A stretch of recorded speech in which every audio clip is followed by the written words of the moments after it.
Jodak ma London yo Nakuru norakore kod obila ka gidino apaya ma Kabarak kaluwore kod nek mar Duncan Nderitu mane obila ochielo gi magina e yor both e kinde mane girakore kod achije makuo. Obila omi ndalo 7 mondo otiek timo nonro e wi thomno kendo chwalo ne obila kendo mondo ochwal ripot ka ok odeko.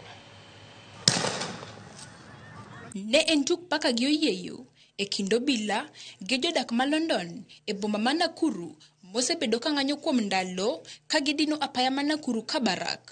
Kite opong' apaya machoko kiendara ka jong'anyo moko omanore gi gik lweny. Ochuno obila bairo malungo wang' mar keyo jong'anyo go. Jowuoth matiyo gi apaya ma Nakuru Kabarak nochuno manyo machielo magitiyogo ka wuoth nochung' kuom seche mathoth. Gari yangu already megongwa. Nashindwa na mtu sasa, tuko Kenya ama tuko sijui wapi?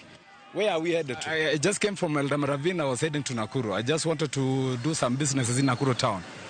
But now we are just, I don't know how I'll get out of this town now. Ne en ywaruok mokawo seche adek, jong'anyo igeno wang'itho mar Duncan Nderitu mane wachore ni obila nogo gi bunde chieng' wuok tich.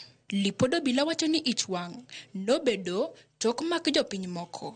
Tunataka tu amani baina ya raia na polisi, wafanye kazi safari moja, wafanye kazi pamoja. Shauri hatuwezi kukaa bila polisi.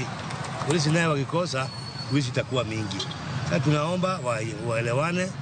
Jatend kwach kich ma kaunti ma Nakuru, Samuel Ngeiwa, wacho ni doho omiyo gi ndalo 7 mar timo nonro moting'o nono magina mane obila otiyo godo.